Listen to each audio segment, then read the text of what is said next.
So streaming live on standardmedia.co.ke and on our YouTube channels as well. We'll go straight to our top story this hour. The DAP-K leader, Eugene Wamalwa, has called on the Kenya Kwanza regime to address the issues raised by church leaders or else face the wrath of Kenyans in 2027. Speaking after attending a church service at St. Peter's, Kapseur Parish, Angurai Ward in Busia County, Wamalwa said the church is the voice of God and cautioned the Kenya Kwanza politicians against bashing the Catholic clergy.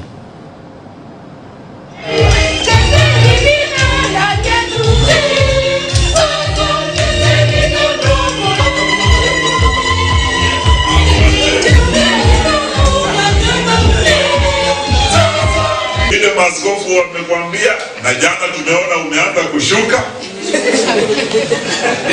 Tunataka huo ushuru pia ufanye nini? Ushuke.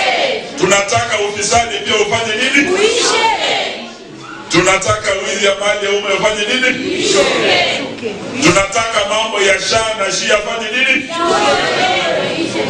Tunataka mambo ya ukabila kwa serikali ifanye nini? Ushuke. Tunataka mambo ya kuongeza karo ya university hadi watoto wa maskini wasiingie because of the failed new model of funding. Ifanye nini? So address the issues, Banaru. And a day after leaders allied to President William Ruto came out guns blazing in swift rejoinders to a scathing attack by Catholic bishops, clerics from Pentecostal churches have defended the Catholic priest, condemning the government for widening the disconnect between it and ordinary Kenyans. While calling out the government for hitting back at the bishops, the clergymen vowed not to be silenced in their quest to speak the truth. Led by Federation of Evangelical and Indigenous Christian Churches of Kenya General Secretary Bishop David Tagana, the bishops, reverends, pastors and evangelists took issue with the government for abating a culture of silencing people. For the elected leaders to hear the voice from the ground, and therefore the only legitimate voice is the voice of the church. That is why the voice from the Catholic bishops and the voice of Glory Outreach Assembly today and many other clergy who are speaking in this country, it is the only legitimate voice. It is the only voice that represents the Kenyan people. It is the only voice that comes from the grassroots. And it is important that the government becomes sensitive to the feelings of the people that they are leading. Kwa sasa hivi tuko na challenges hasa kwa ile card ya NHIF kurudishwa kuwa SHA. Imekuwa ni tatizo kubwa kwa wananchi wengi kwa sababu majina yao hayako mahali pale. To matters education now, and the university's academic staff union industrial action, which resumed on 29th October, has disrupted learning and operations across public universities, with students idling on campuses on weeks. In the dispute, WASU is demanding full implementation of the 2021-2025 collective bargaining agreement, a deal the union struck with the Interpublic Universities Council Consultative Forum in September. As the government explores ways to break the stalemate, WASU was taken to the streets to agitate for their grievances to be addressed in a timely manner. Let's now cross over and listen in to what the Dons are saying. What the management deducted from their payslip for the last 7 years, which we tabulated, and it totals to 8.7 billion. That is what we want the government to pay them. It is not something new. That is their money. And now when you give them show cause letters, what do they want? Do you want them to reply? They will just tell you they want their money. And we will respond like that. Show cause why disciplinary action should not be taken against you. Disciplinary action should not be taken against me because you have not paid me what you deducted for my pay slip. Yeah? That's the reason. And they will respond like that. Give them what is due to them, then they will go and teach. And don't ask them why disciplinary action should not be taken against them while you know you have not remitted their money. Yeah, but with your fresh demand, sir, that the government must remit all the 8.6 billion shillings that the university lecturers in Moi University want. The government already says that they do not have that money to remit. They only have paid the lecturers September salary and they want them to go back to class. Is that something that you're willing to negotiate around? Do this. The terms of that, when I issued a strike notice, we were very clear. We were not demanding for basic salary or gross salary. We were demanding for everything. So by paying them their salary, they think they have sorted out the problem. Let them sort the problems. And they also promised to change the management. So which management are we going to negotiate with? Which management? Which management? Thank you very much. Well, so that's it from the Nairobi University graduation ground. Those are live images, the statement from the Dons who are on strike, telling the government that it is about time that they address the issues that they raise, even as the education CS, that is Migos Ogamba, saying that they are negotiating on the same. Now, the United Democratic Alliance has condemned the growing intolerance against leaders following the heckling that took place during a presidential function in Embu Saturday. Not even the president was spared by hecklers as he made a case for the initiatives the government is putting in place in improving the lives of Kenyans when he graced the ordination ceremony of new Catholic Embu Diocese Bishop Peter Kimani. Embu Governor Cecily Mbarire, who is also the UDA National Chair, strongly condemned the intolerance displayed during the church function. Come what may what, as the leadership of this country, we are going to remain in this government. We are going to support the President of the Republic of Kenya and his deputy to deliver their mandate for the remaining 4 years. 3 years ambayo imebaki, ili tuweze kuwa na nchi ambayo iko sawa.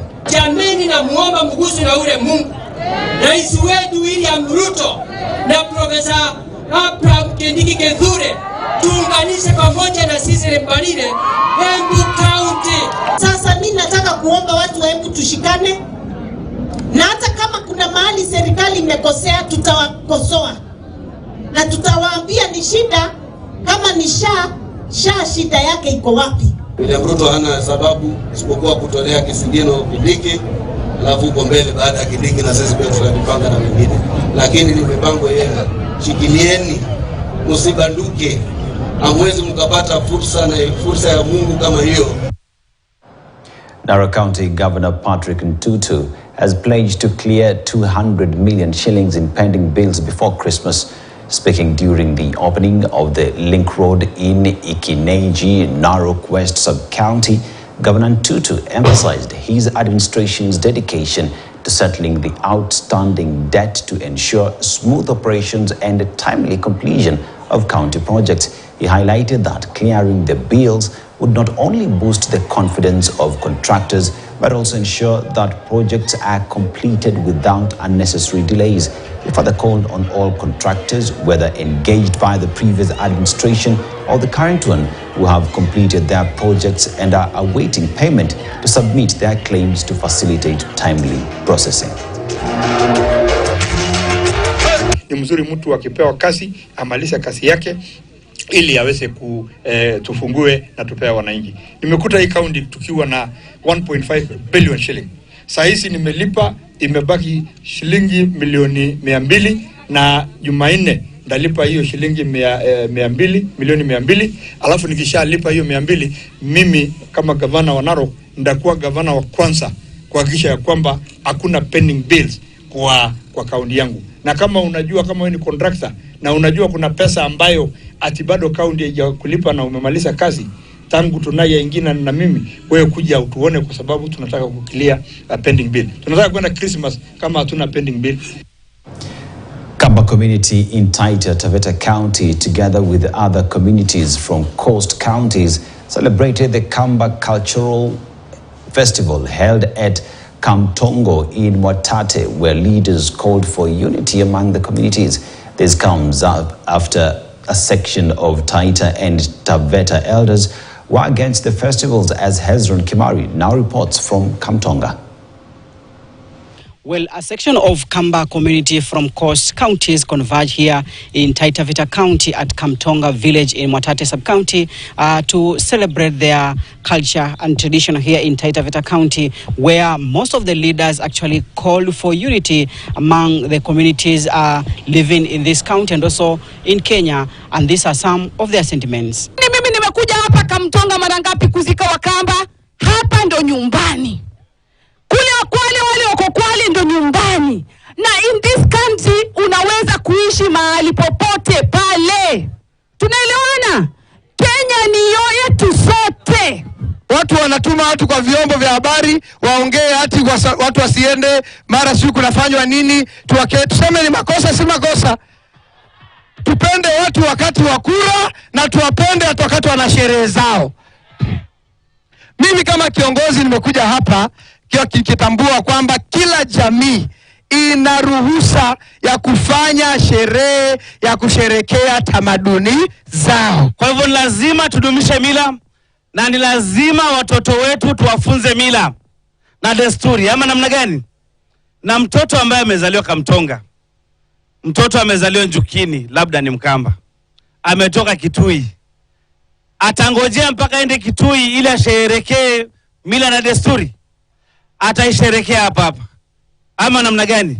Naongea hivi kwa sababu nimeona mambo kwa mtandao kadha wa kadha, lakini nawaelimisha ya kwamba mila na desturi ni hali ya maisha ya watu, inaleta umoja, inaleta uwiano na inaleta maadili mema. Sasa watu wa Nairobi wakisema Wataita wasifanye utamaduni wao hapa Nairobi na wasifanye utamaduni wao hapa Mombasa, hapo kwenda kuwa na inji au tunaharibu inji?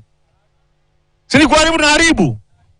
Na kwa sababu mimi niko na ya mtu ambaye alikuwa anafanya haya maneno. Sasa mimi naongea kama kiongozi wa jamii ya Wakamba. Kwa sababu huwezi kuwa wewe unataka jamii ya Wakamba saa ile unataka kupigia kura na saa ile maneno yao unaanza kuwadharau. This comes after Taita and Taveta elders raised concerns over this particular Kamba cultural festival event, alleging that this community could be doing some of the Kamba rituals, but now the community of the Kamba community are calling for unity and also working together with other communities. Reporting for KTN News from Kamtonga village in Mwatate in Taita Taveta County, I'm Hezron Kimari.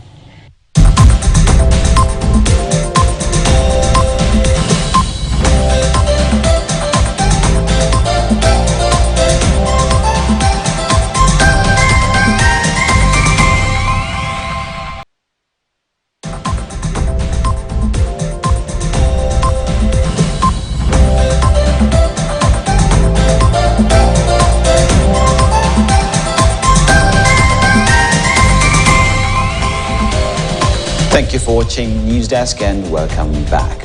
At least 50,000 youth have benefited from the Antinarcotics campaign in Naro County through football tournament. The campaign, sponsored by the Peniel Vision Network, a religious organization together with other well-wishers, has for the last 8 weeks been reaching out to youth in all the 8 sub-counties of Nyeri, talking to them about the side effects of drugs and substance abuse. The organizers said they intend to move to other counties of the Mount Kenya region to spread the same gospel after seeing a positive outcome in Nyeri.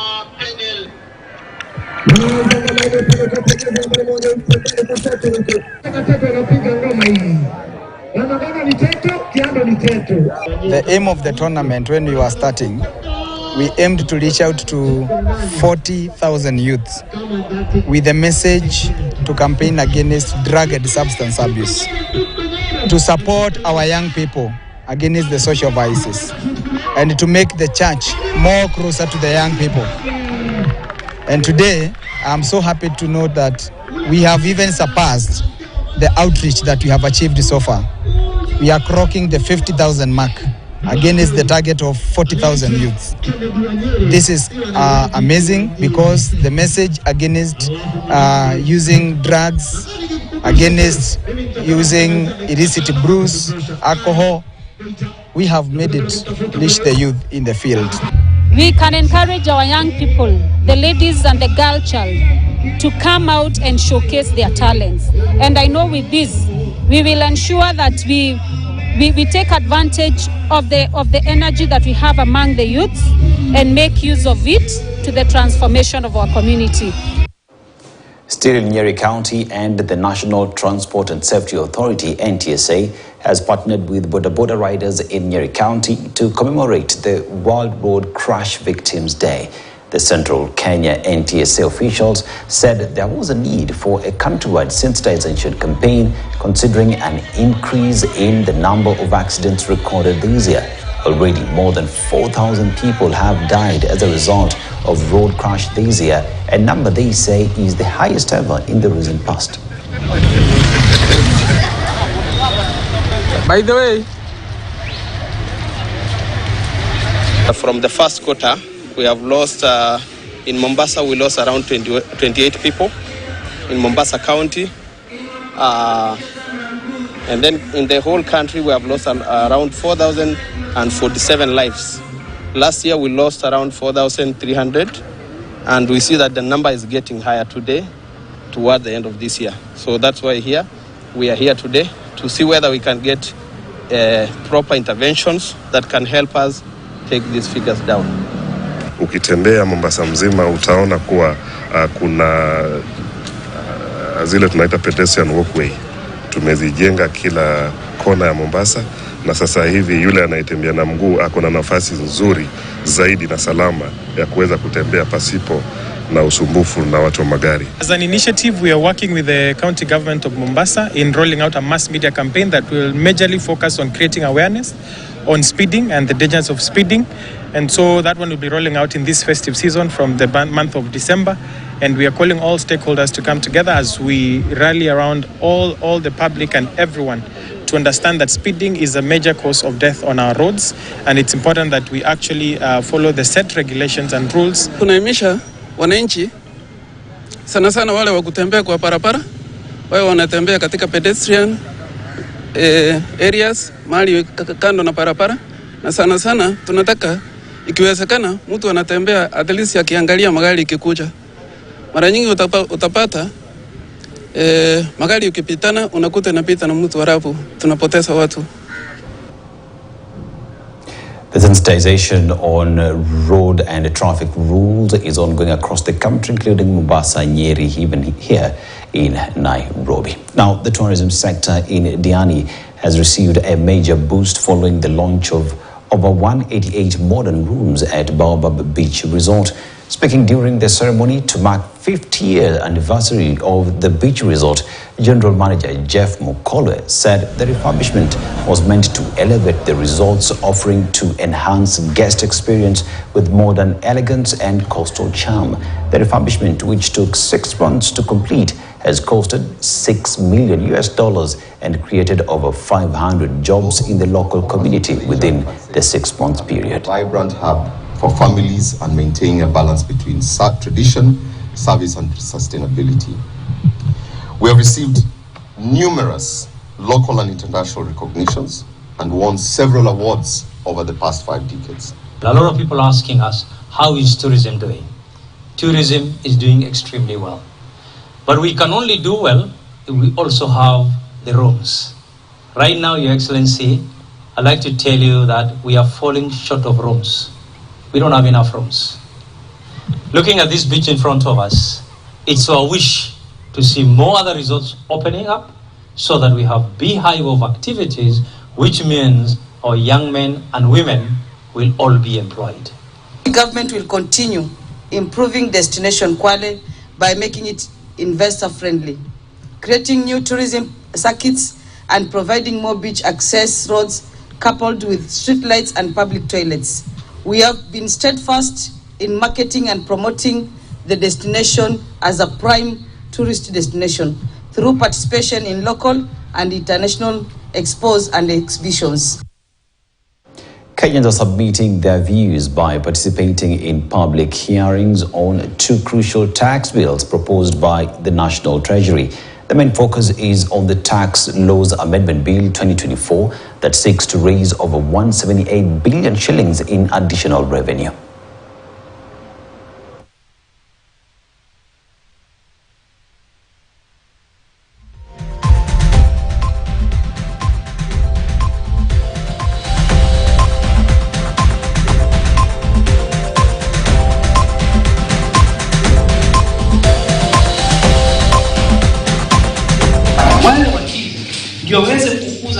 zetu ambazo pia zinaweza kuzunguka. Hao foreign investors lazima wahakikishe kwamba 30% ya ownership ya hiyo kampuni imepewa local people. Ili wakati watamaliza hiyo kazi, kwa pia na kampuni zetu ambazo ziko na capability ama capacity ya kushirikiana na hizo kampuni. In summary, hayo ndio maswala ambayo yako katika vipengele hivi vya hizo sheria 6 ambapo tuna. That exercise is ongoing. Be sure to attend and give your views as well. Now, Christians have been urged to embrace cultural diversity in all sectors across the country to help in enhancing the nation's political systems and governance.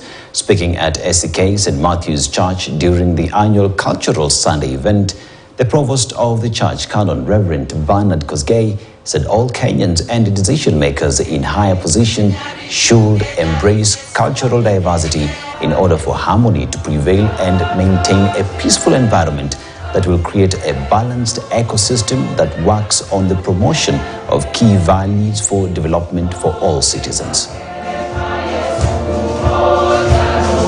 Normally we are reading in the varied languages, all the languages we have in this town, which is almost all of this country.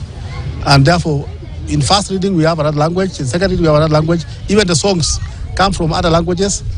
We not necessarily the one we have been reading the text. And therefore, that actually means we are all together. We are a team, and we have to work together as a church. First, this is a cosmopolitan place where everyone is appreciated. And this is an initiative. Probably we would want to have it more often so that we know where we come from, our roots and our cultures.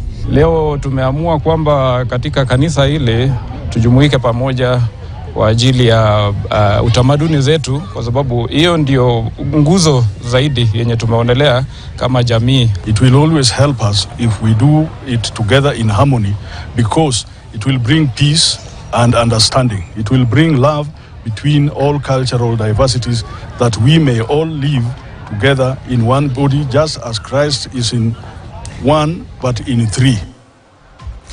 And that story brings News Desk to a close. My name is Dennis Asseto. Robinson Okenya is coming up next with Inside Sports for everybody that made these productions a success. Asante sana.